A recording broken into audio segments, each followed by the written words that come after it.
here are some trays of buttermilk and almond milk. They were from cartons. This represents 1 quart of almond milk here. You take this little frosting spatula and go underneath it. It comes up very well. It looks delicate, if you will. Powders easily. The milk did shrink quite a bit because if you can see that part of the tray doesn't have any milk on it, although the thicker portion was at the back of the rack in the freeze dryer, so it was thicker on that end. I did not pre-freeze this because my freezer was on the blink, and I could not fill up the tray like I normally would, level it out. So there's really only 1 quart represented on this tray. It is completely dry, flaking, almost like mica. If you've ever made crafts at Christmas time, similar to that. So I'll rehydrate that and see how it tastes. And these other 2 trays are buttermilk. This represents a ½ gallon. The 2 trays between them, I spread the ½ gallon, and this is your buttermilk. See that? Isn't that pretty? It also dried very delicate and flaky as well.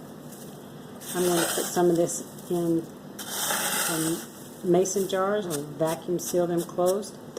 You can put this in Mylar just fine. There's no problem with turning it into powder if you wanted to, but if you wanted the buttermilk to still have the little chunks in there, then I would suggest putting these into a vacuum sealed mason jar with an oxygen absorber for long-time food storage, or long-term food storage, if you will. I used a 10-hour freeze and a 10-hour dry cycle. It took 36 hours to complete, and it does look good. Let me get a container and add a little bit of water, only because I'm too far away from where my milk is to be able to show you the rehydration process. So I'm going to scoop this on up, and I'll put a little bit of the buttermilk into this container. Grab a spoon and stir that up just a little bit so you can kind of see how it quickly rehydrates. It should still have all the little chunks that buttermilk typically does. And it's going to take a few minutes. Sometimes you may have to stir milk quite a bit or let it sit in the refrigerator with your milk that you added or water that you added for the rehydration process. I do not think I have enough water in here because that's getting pretty thick even for buttermilk.